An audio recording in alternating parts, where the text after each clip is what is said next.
He deserves a certain amount of respect. I don't care if he's Democrat. I have never disrespected him. He deserves to be respected. Come on, sing now. Kathleen, and I deserve in America to have an opposition voice, don't I? You believe in free speech, don't you, Kathleen? Kathleen, wait a minute. Do I have a right to speak out against somebody I disagree with?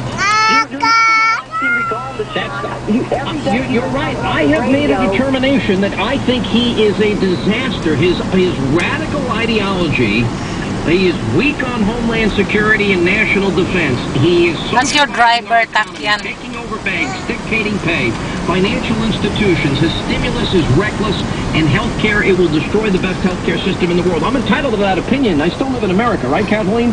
Pull it back, sweetie. Out there, you said that don't Apparently, I'm not entitled to mine. Well, let me just It's tell not you the that right I'm one now. on a very extensive So is everybody in my family but me. Let me tell you, Sean, you don't really know what you're talking about. You think you know what you're talking about. Let me say to you, Sean, and People eyes. Okay, you be nice. American people out there think they have health insurance. Oh my God, you're banging your head. Until one day they wake up and they need to use that health insurance, and they find out that the health insurance companies have dropped them. Yeah, well, let me ask you this. He likes it, honey.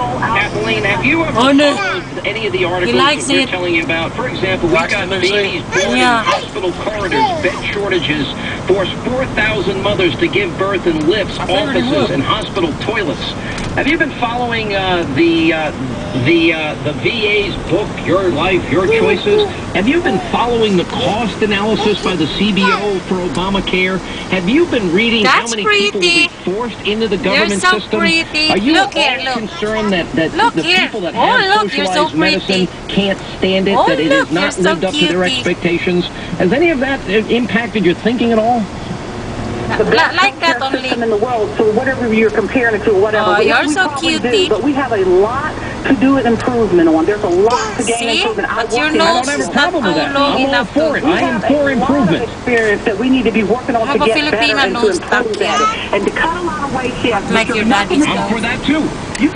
It's President Obama. You can't compare President Obama to the other presidents there because he has come along, he's seen the problem, he's trying to deal with it in the best way he can. The government is supposed to be... Kathleen, listen, I'm going to be respectful back to you, but I'm going to tell you what, I think you're suffering from government derangement syndrome. Now, and I'm not saying that to insult you. Please don't misunderstand me.